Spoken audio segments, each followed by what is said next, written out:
Servus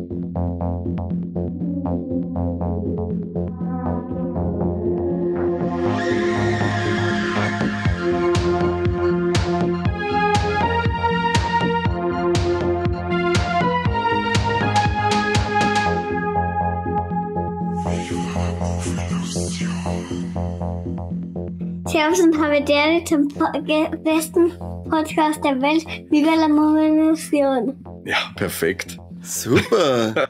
Ja, heute ganz ein nice Intro heute, ha? Das ist ja jetzt, wir sind der kinderfreundlichste Podcast der Welt. Aber hallo, für die nächste Generation an Freaks ist auf alle Fälle gesorgt. Da ist der Mike fleißig. Ja, auf jeden Fall, bist du bewusst, oder? Da ist der Mike fleißig, weil da bin ich hinten dran. Ja, du wirst jetzt deine Katze schmerzen lassen können, ist auch sehr mitteilsam. Das stimmt, aber jetzt ist er schon wieder abgehauen, weil er stinksauer ist. Wer ist überhaupt alles da? Also, der Conny natürlich ist da. Servus, schön, dass ich da bin. Ja, schön, dass du da bist. Und der Mike ist da, weil der Esel nennt sie immer als Zweiter. Das stimmt, ja. Nein, der Nicht-Esel. Also, der Mike ist da, Servus und Habitäre. Und der Jonas Mike ist jetzt ab ins Bett. Joan Ass. Also, er schreibt mir übrigens mit Jon-A-S. So ist sein Name. So steht er in der Taufurkunde, steht das auch drin. Doch, das schon. Oder nicht? Ich schwöre alles. Sag einmal du lieber, um was dass wir heute reden, alter Lump. Alter Lump, ja, passend zu den zwei Affen, die vor dem Mikro sitzen, unterhalten wir uns heute über Osgood Perkins' neues Werk, The Monkey. Oh yes. Basierend auf einer Kurzgeschichte von Stephen King, oder? Ja. Habe ich das richtig im Kopf? Mhm. Und ja, da haben sie, also so viel vorweg meinerseits, da haben sie alles rausgeholt in meine Augen. Das kann ich jetzt so nicht sagen, weil ich die Geschichte nicht kenne, ob sie jetzt da alles rausgeholt haben. Ach so, ich meine, weil du die dreiviertel Film geschlafen hast. Überhaupt nicht. Das ist üble Nachrede, ist das. Nein, das ist Tatsache. In einer ganz unspektakulären Szene habe ich mir ganz kurz die Augen zugemacht. Wieder kein Wehr. Wir haben beide Kopf an Kopf haben wir ein bisschen gerüstelt. Genau, und der Sepp und ich haben einen Heidenspaß gehabt. Der Film ist nämlich gezeigt worden am Valentinstag in der Sneak des guten Geschmacks. Unsere Zusammenarbeit mit dem Cineplex, Vilsbiburg, Erding und Neufahren. Genau. Und wir haben es diesmal also das ist eh Wahnsinn, es hat Valentinstag werden müssen, dass wir es wirklich alle 4 in diese Nacht des guten Geschmacks schaffen. Ja, das war Date Night, war das. Und dann schlafen der Corby und der Mike die Hälfte vor der Zeit.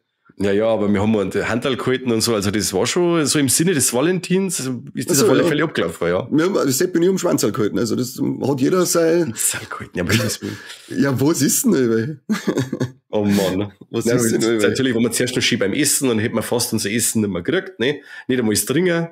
Ich weiß nicht, was ihr habt, ich war rundum glücklich nach dem Essen. Du schon. Du hast ja das Spülwasser gekriegt zum Trinken. Ich habe alles gekriegt, was ich bestellt habe. Ich war der Einzige, glaube ich. Aber das kann man uns auch im Viertwallex. Ja, auf jeden Fall. Machen wir ein bisschen Geschäftsschädigung. Wie schaut es jetzt aus? Erzähl mir die Leute, um was es in der Monkey überhaupt geht. Warum muss ich nicht schon wieder verzeihen? Du wolltest ja noch gar nichts gesagt. Der steht da und spielt mit dem Handy. Ich sehe es jetzt nicht, aber ich sehe ihn. Das sind meine Notizen. Ja, seine Notizen sind das wieder. In The Monkey geht's um den titelgebenden Affen, der aber in dem Fall gerade ein Spielzeugaff ist, mit so, man kennt's vielleicht, mit so einem Schlagzeug und der Trommel dann. Und den finden unsere Hauptdarsteller, wir um die 2 Buben geheißen, Hal und wird der Bruder genau, dass ich mit Namen ganz schlecht bin. Für was hast du denn Handy die ganze Zeit in der Reißen? Hal und Bill, kann es sein? War das auch nicht der Bill? Das ist einmal der Hal und der Bill, ja, richtig. Ich bin so sehr gut. Scheiße. Ja gut, du kannst nicht wissen, du hast da geschlafen. Das sind der Hal und der Bill und die finden den in die Überbleibsel von ihrem Vater, der sie verlassen hat. Ja. Und dann ist so ein Spielzeug-Auf-Ding, schaut recht hübsch aus. Ja, creepy schaut das aus. Ach so, okay, dann stellen wir uns doch nicht ins Zimmer rein. Nein, um Himmels Willen. Auf alle Fälle ist es bei diesem Affen, wie sollte es anders sein? Man sollte damit nicht spielen, denn sobald man den auftrat und er trommelt, leider hat er keinen Knüppelsound, alle Gutterlachs. Doch, einmal hat er den sogar, aber das hat der Mike auch verschlafen. Das habe ich sicher, das habe ich wirklich verschlafen. Sobald er nämlich das Trommeln anfängt, stirbt irgendjemand. Und man weiß nie wer. Also es stirbt einfach irgendjemand durch irgendeinen Unfall à la Final Destination. Sie beschließen dann, dass sie das Ding loswerden, weil halt einfach... Weil böse? Und Unglücke in der Nähe passieren. Das ist vielleicht gar nicht so geil, wenn dann dein swingender Onkel und so weiter und alles drauf geht rundum. Aber natürlich kommt der Affe wieder. Mhm. 20 Jahre später oder so, ich weiß nicht, welchen Zeitpunkt wir gehabt haben. Ja, und dann beginnt natürlich ein Wettlauf gegen den Affen. Auf diesem Rennen sterben viele Leute. Mhm. Sehr witzig in der Regel. Es ist im Gegenteil zum Longlegs, den der Oscar Perkins zuvor ausgebracht hat, es ist diesmal absoluter Fansblätter. Man hat nicht wirklich viel Ernsthaftigkeit drin. Er hat zwar schon auch so seine leichten creepy Momente und ein bisschen atmosphärische Dinge, aber überwiegend muss eigentlich lachen. Zumindest so wie viel lachen müssen bei dem Film. Mhm. Ja, mehr kannst du eigentlich nicht zu dem Film sagen. Nein, ja, das war jetzt eigentlich alles, ja. Ja, das war's. Schaut's noch, ist gut. Also, da kann ich schon sagen, wer jetzt da auf alle Fälle, wer sich da, also aller Stephen King eher so auf was Grimmiges eingestellt hätte, der wird da vielleicht sogar ein bisschen enttäuscht sein, weil der Ton von dem Film ist sehr locker. Da war ich selber ein bisschen überrascht, weil ja dieser letzte Film vom Oscar Perkins, der Longlegs, war ja ein richtig deprimierender Bastard und von der Grundstimmung her sehr düster und ja, melancholisch, möchte ich fast behaupten. Und das ist jetzt in dem Film komplett anders. Und man sagt da, dass der Oscar Perkins auch ein komödiantisches Talent hat, weil es ist wirklich lustig, was er da macht. Und nicht herkömmlich lustig irgendwie mit irgendwie Pipi-Kaka-Humor, sondern es ist wirklich wegen so grotesk teilweise, weil zum Beispiel die Szene mit dem Pfarrer zum Beispiel, auf der Beerdigung, was der Pfarrer da alles sagt, da lachst du tot. Weißt du? Also das ist wirklich Wahnsinn. Ich habe manchmal ein paar so Twin Peaks-Vibes ein bisschen gehabt, mit dieser Kleinstadt, wo sich alle Leute so seltsam aufführen. Ich sage nur die Cheerleader, da wo es heißt, juhu, jetzt wird schon wieder einer aus dem Haus dran, eine Leiche, juhu, und alle machen es, yeah. Wahnsinn. Ja, was soll das? Ja, wo sind wir? Was ist in dieser Realität los? Was ist da kaputt? Wobei das mit dem Fahrer auf der Beerdigung, das ist ja fast aus dem Leben gegriffen. Das denke ich mir so ziemlich auf jeder Beerdigung, was lauerst du davon für eine Scheiße? Ja. Richtig, das ist Kirche halt nicht. Also, ich glaube, dass der Oscar Perkins nicht so der gläubige Typ ist, kann ich mir jetzt vorstellen. Ist mir jetzt auch nicht so vorgekommen. Also zumindest lassen das die Filme jetzt, wobei Longlegs hast du ja auch ein wenig was mit dem Teufel und so, vielleicht glaubt er an Teufel. Ja, genau. Irgendwas muss glauben, heißt es allerweil, oder? Heißt so, ja. Und glauben kannst du eigentlich in der Kirche, heißt es. Richtig. Und der Oscar Perkins, der Regisseur, spielt auch einmal mit. Der ist der Onkel, der sie dann die Buben adoptiert und das ist auch Wahnsinn. Also, gut schaut aus. Ja, schaut echt stark aus. Erstens mal schon geilen Look hat er und dann, wenn er einer verzeiht, wie es einer jetzt so praktisch gehen wird und das überhaupt nicht böse meint, da hätte man auch schon wieder in die Hosen scheißen gehen. Also, wir wollten nie Kinder, echt nie. Jetzt haben wir euch da. Aber werden wir schon irgendwie hinkriegen. Wir swingen halt. Wir swingen, ja. Aber ich kann euch zumindest sagen, dass wir unser Bestes geben, aber selbst das wird nicht gut genug sein. Ja, stark. Ich habe gar nicht gewusst, dass der auch schon in mehr Filmen mitgespielt hat. Ich habe mir geschaut, bei dem Nope zum Beispiel vom Jordan Peele hat er auch mitgespielt und so. Also anscheinend war der jetzt schon öfter irgendwo dabei und der ist mir nie aufgefallen. Jetzt muss ich mal ein bisschen aufpassen. Seine erste Rolle hat er gehabt als Norman Bates. Er hat in Psycho 2 hat er seinen Vater als Kind gespielt. Den jungen Norman Bates quasi in einer Rückblende. Du schon hier. Ja, hat er seinen eigenen Vater spielen dürfen. Sau gut. Hat er die Funfacts ausgezahlt, oder Mike? Ja, was das eh. Recherchen und Archiv. Ja, da bist du Wahnsinn. Eine wandelnde Bibliothek ist der Mike. Du hast aber jetzt das Buch nicht, oder die Geschichte nicht gelesen vom Stephen King, oder? Nein, leider nicht. Mich würde nämlich auch interessieren, ob die Geschichte in geschriebener Form auch so locker flockig erzählt wird und eher spaßig ist. Also dieser der allgemeine Ton, ja, oder ob sie da der Perkins die kreative Freiheit genommen hat und gesagt hat, hey, da mache ich jetzt ein wenig meine Spassetteln aus der Ding. Ja, also es riecht eher so nach kreative Freiheit, weil das, was ich bis jetzt gehört habe, so im Netz, wo die ersten Leute, die jetzt eben auch schon gesehen haben, die sagen alle, ja, der düstere Ton und dieses Gruselige von der Geschichte ist da komplett außen vor. Also muss das eher so eine Eigeninterpretation sein. Aber wie gesagt, es funktioniert. Also ich muss sagen, ich war gut unterhalten. Und ja, das steht ja. Also ich weiß jetzt nicht, wenn man jetzt das so bierernst umgebracht hätte, weiß ich wieder eine Stephen King-Verfilmung von vielen, aber mit diesen grotesken Elementen da mit dabei und diesem Humor, ich fand, dass das cool ist. Das war eine schöne Mischung. Das hat gut funktioniert, ja, weil es auch wirklich irgendwie so fein dosiert war.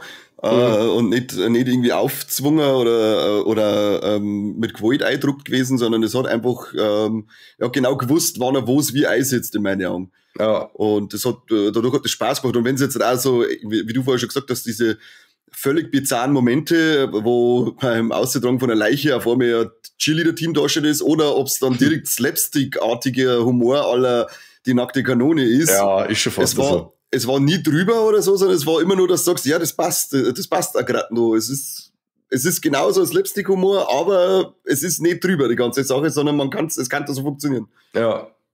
Das stimmt. Das fand ich, da hat er echt irgendwie ein feines Händchen bewiesen, der gute Herr. Auf jeden Fall. Und dann halt auch nicht gegeizt mit Gewalt, das war auch recht schön. Aber es ist nicht so wirklich hart. Also ich habe mir dann gedacht, so gleich die erste Szene, wo sie dem Typen da um die Innereien erleichtert wird, um seine Gedärme, dann sagst du, ja, schaut mega aus, aber du sitzt da und lachst und sollst da nicht Augen zu und sagst, was ist denn da los? Sondern sagst, wolle, ja krass, ja cool, ja, und Ding. Und dann gibt das nächste. Und wie du schon sagst, dieser Slapstick-Kill da, von der Frau mit dem brennenden Kopf, da sag ich, da lachst du tot. Also das sind wirklich, ja, wir haben wirklich ein Fansblättergefühl, die haben wir da abgedriftet. Ja, und am Ende halt dann eigentlich auch ganz eine coole Idee, die mit diesem netten Twist, den er noch drinnen hat, weil für das, dass er Fansblätter ist, verzeiht er doch auch ein wenig eine Geschichte. Ja. Hat er, finde ich, sogar aber auch geschafft, dass er immer wieder mal so seine leichten, weil es ist eigentlich eine harte Thematik, auch wenn du jetzt unseren Hello schaust, der ja sein eigenes Kind eigentlich nicht singen möchte, weil er sich denkt, er ist nicht gut genug dafür, der vollkommen von Selbsthass und Selbstzweifel zerfressen ist. Dann hast du seinen Bruder, der Billy, der auch irgendwie nie was zerrissen hat in seinem ganzen Leben. Es sind ja eigentlich voll gescheiterten Existenzen. Ja, das stimmt. Die eigentlich gar nicht in dieses Humoristische irgendwie einpassen von der Figurenzeichnung her, weil die ja, wie sagen wir, in so einem normalen Fansblätter hast du deine 0815 Charaktere in der Regel. Ja. Aber die haben richtig Charakter und Tiefe gekriegt. Und das finde ich ist dann auch nochmal so ein geiler Kontrast zu dem, was da dann auf der Leinwand eigentlich passiert. Und dann auch diese Geschichte, die dann noch verzeiht wird mit dem Verlust von die Eltern, der Papa keinen Vater nicht gehabt, durchgereicht worden zu der nächsten Verwandtschaft. Ich finde so diese Hintergrundgeschichte, dieser krasser Kontrast zu dem, was dann auf der Leinwand abgeht. Das stimmt. Du bist sehr tiefgründig heute, das ist gut. Ja, ich habe vorhin in der Bibel nur gelesen, deswegen. Stimmt, ja. Passend zum Film natürlich. Ja, klar. Ich habe am Anfang ein paar so Stand-by-Me-Vibes auch gehabt. Wenn du noch wieder so einen Erzähler im Off hast, quasi den erwachsenen Hal, der da quasi vor einer Kindheit erzählt, sowas mag ich immer. Das ist eben auch wieder so typisch Stephen King. Also haben wir ja bei S drin oder irgendwie so, also diese Dynamik zwischen die Jugendlichen, auch wenn es nicht immer eine coole Dynamik ist, wie jetzt in The Monkey, weil ja doch der eine Bruder mit dem anderen ziemlich viel Scheißdreck baut, wo du sagst, ja, was ist mit dir los? Lass ihn halt einfach. Aber echt, der Penner. Der ist so viel aufgeregt mit seinem scheiß Flammenhemmer. Da habe ich mehr gerne Flammenhemmer. Bitte, mach das. Brauchst schon. Flammenhemmer haben richtig Style. Ich frage mich, wann die eigentlich aus der Mode gekommen sind. Ich weiß nicht, vielleicht gibt es immer nur bei uns, hat man es nicht am Land. In der Stadt hat man es bestimmt noch. Das kann sein. Die wissen, was gut ist. Wissen es nicht, weil in der Stadt sind alle vegan.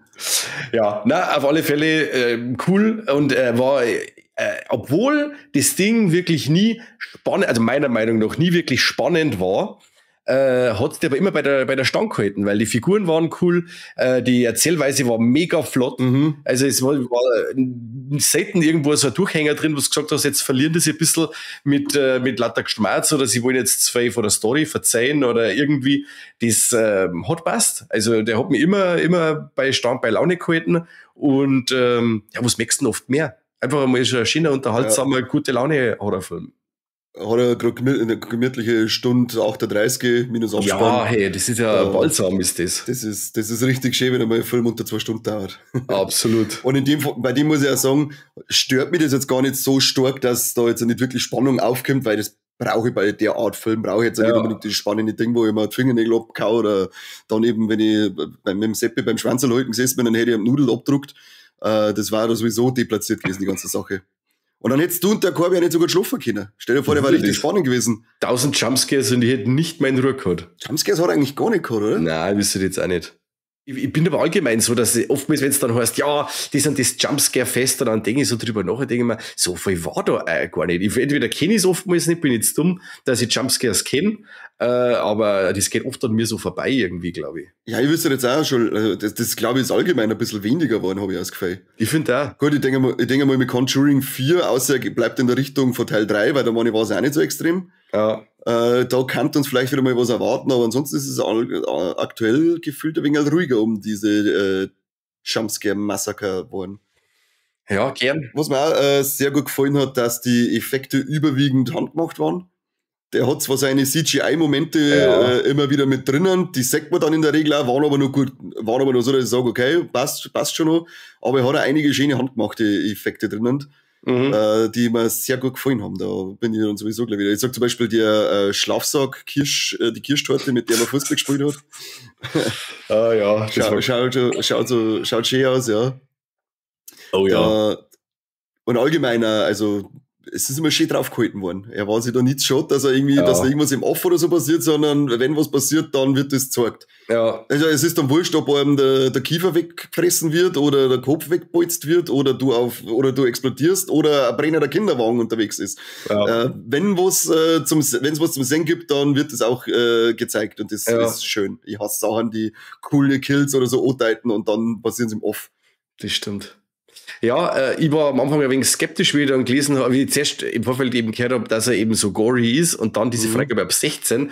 Dann haben wir gedacht, das wird wieder so ein Ding sein. Aber auf die Sicht, dass die Gewalt ja nie vom Menschen ausgeht, aber trotzdem total ausufernd ist, kann ich das mit der Freigabe ab 16 auf alle Fälle nachvollziehen. Den Kindern die Jungen auch schauen. Den können die Jungen schauen, ja, weil es ist ja wirklich so drüber, das kannst du nicht vervollnehmen.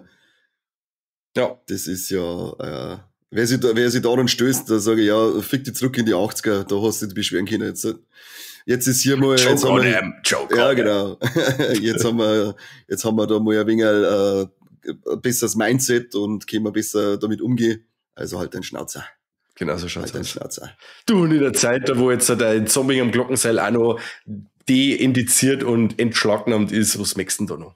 Ja, und ich sag, wie wir schon oft gesagt haben, seit Terrifier 2 und 3 ungeschnitten im Kino läuft und dann auch ungeschnitten rauskommt, möchte ich nichts mehr hören von euch, Leute. Richtig.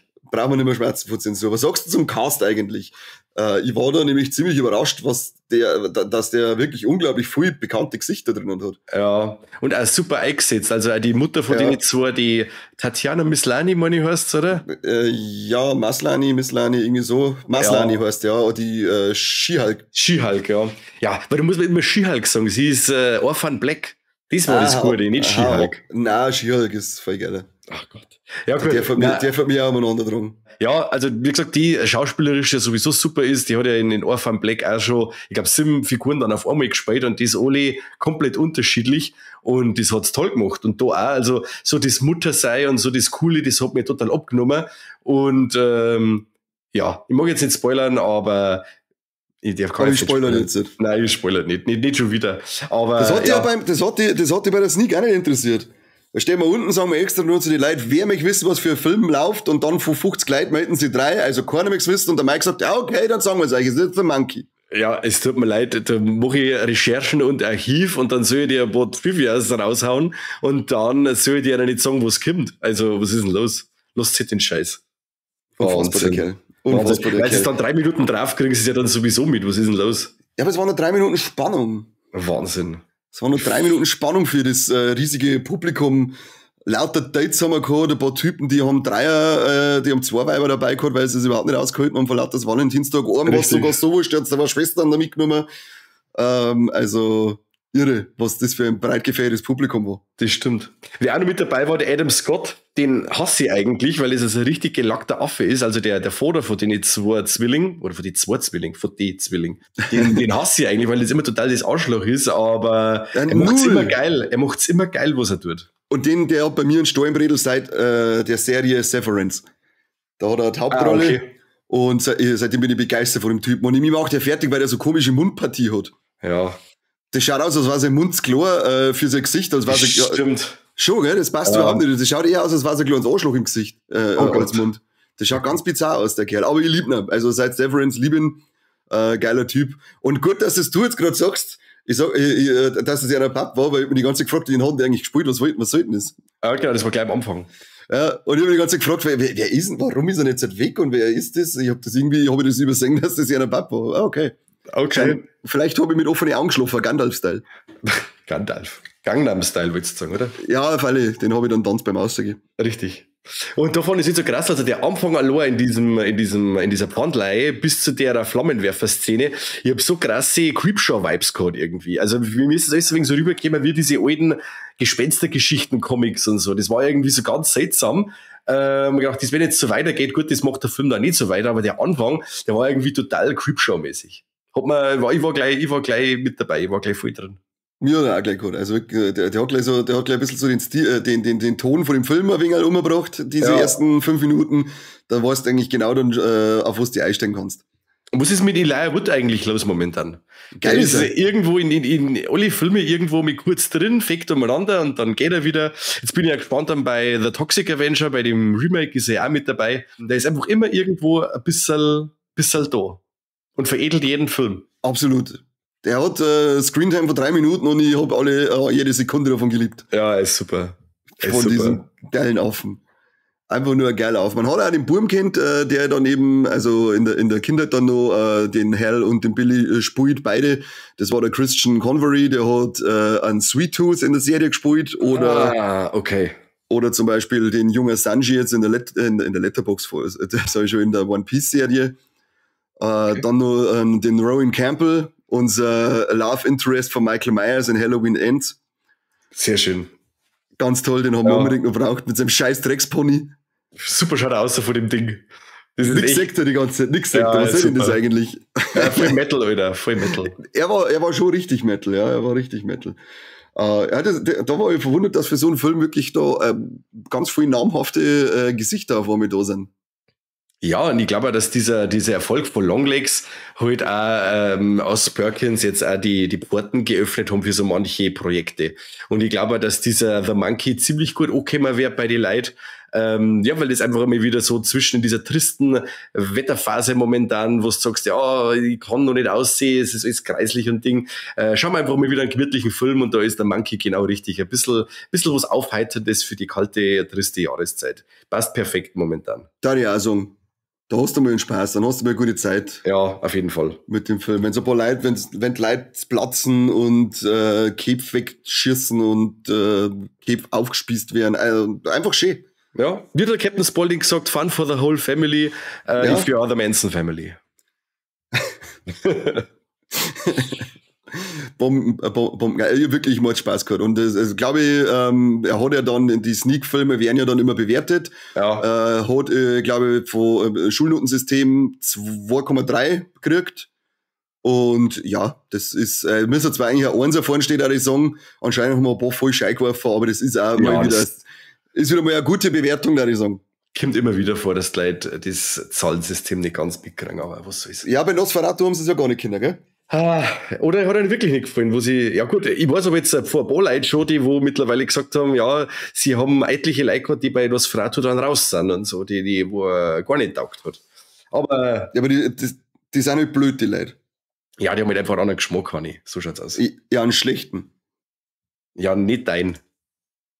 Ja, bei meinen ist ja haben. Ja, genau, danke. Richtig, Brauchst du mir nicht sagen, weil da komme ich immer ein bisschen arrogant drüber und das möchte ich nicht, aber es ist eine Tatsache. Deswegen bin ich da.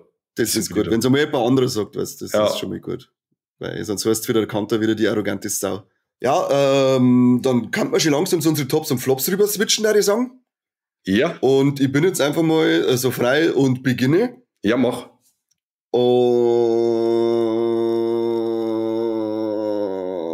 Mir fällt kein Top ein. Mir auch nicht.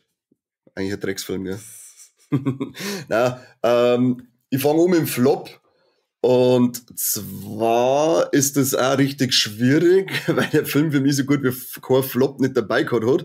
Aber da wir ja uns sagen müssen, weil der Corby sonst wieder am Radldraht beim Schneiden, sage jetzt einfach mal, ich hätte gern gehabt, dass die Effekte komplett ohne CGI gemacht worden wären. Du Schwanz! I'm so sorry. Und mein Top ist dafür die Kreativität, die da mit dabei ist bei den ganzen Kills.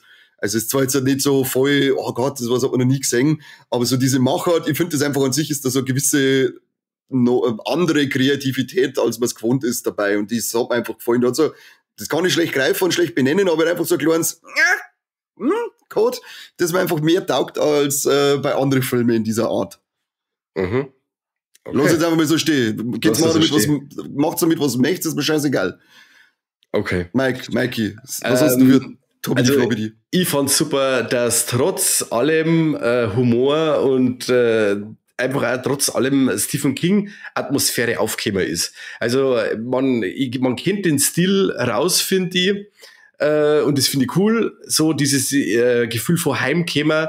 So, wenn man seitdem man kleiner Bub Stephen King Filme schaut und dann also Sachen weiß mit, ja, jetzt geht's Richtung Maine oder irgendwas, wo man weiß, ja, okay, da spielt alles vom Stephen King, dann diese Dynamiken unter die Jugendlichen und so, das sich dann später auf die Erwachsenenwelt auswirkt. Also wir haben alle Tropes, die der Stephen King so gern hat und die er so auszeichnet, haben wir da wieder drin, aber halt alles ein wenig locker flockig verpackt und das steht im Ganzen super und das finde ich super. Und ja, Flop. Also das schließe ich mir jetzt einerseits bei dir an mit dem CGI, das fand ich auch.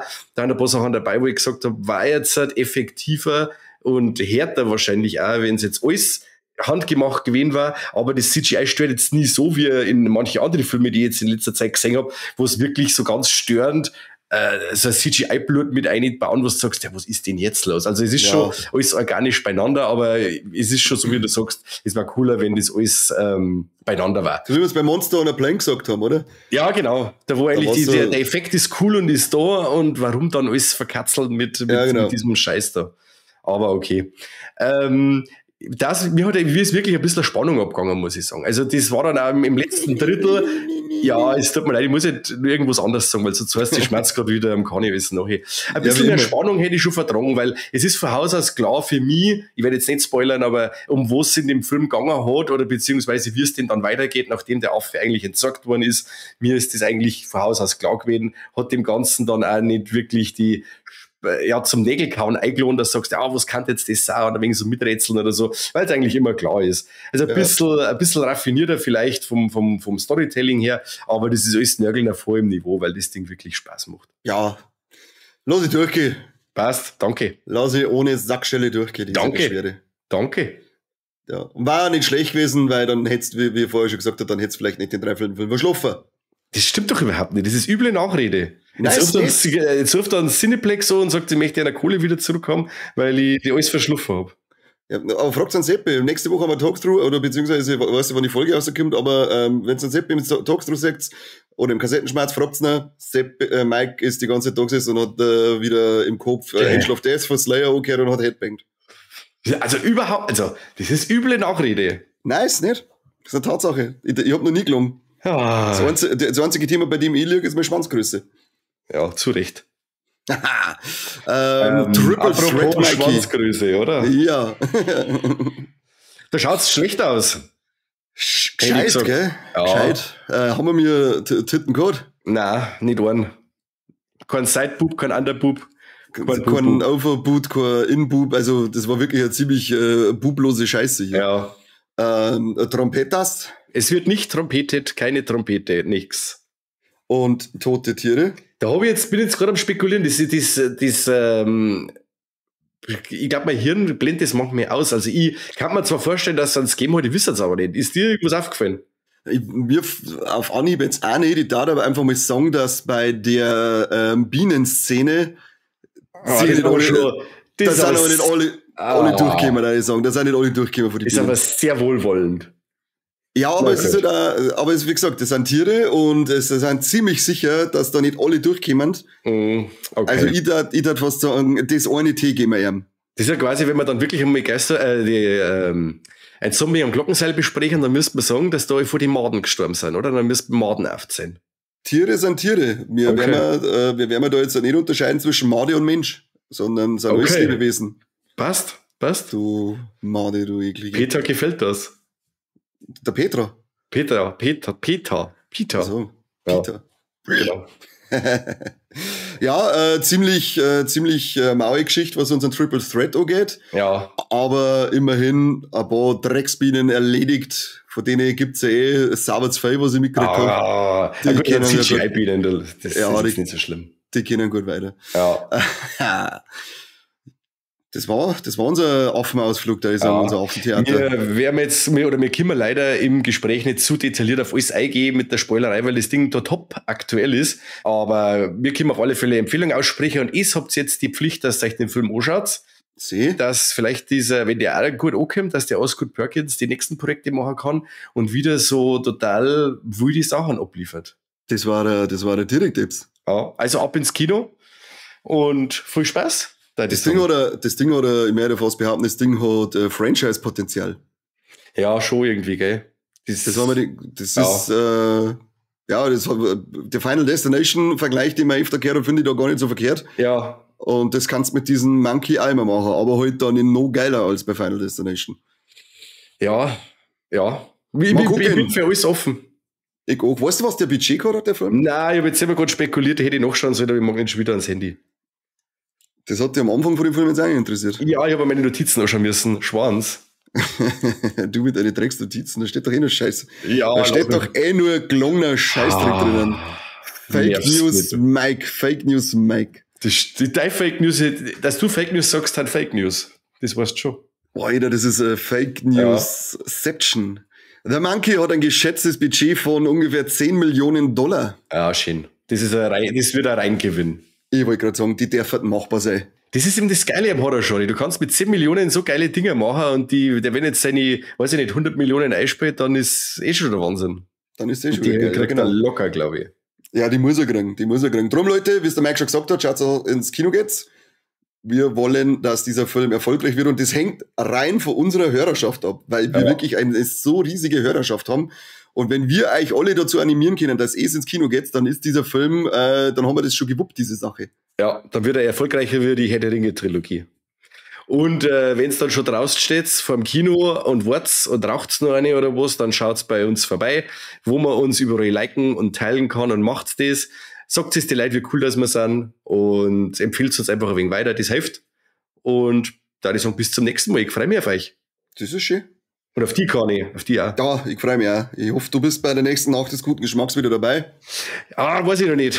Muss ich vielleicht arbeiten. Weiß ich noch nicht. Das ist ein schwieriges Thema. Ja, für einen Podcast musst du an dem Abend arbeiten und in die Nacht des guten Geschmacks, denn es wird Starship Troopers sein. Ja. Kann euch jetzt, wenn es die Folge jetzt scheißegal sein, weil da ist das Ding schon rum. Ja. Aber das hat auch selber schuld, wenn es nicht auf dem Laufenden bleibt und euch regelmäßig informiert. Richtig. Welcher Film einmal im Monat läuft, das sollte machbar sein, dass ich das nachschaue. So, das war's. Ja. Bis zum nächsten Mal. Danke fürs Zuhören beim besten Podcast der Welt. Nicht von meinen. Ja, von dem einmal, von meinen einmal auf alle Fälle. Auf jeden Fall. Hallo. Ja. Macht's es gut. Ich sage auch vielen Dank und bis bald. Servus und habe die Ehre.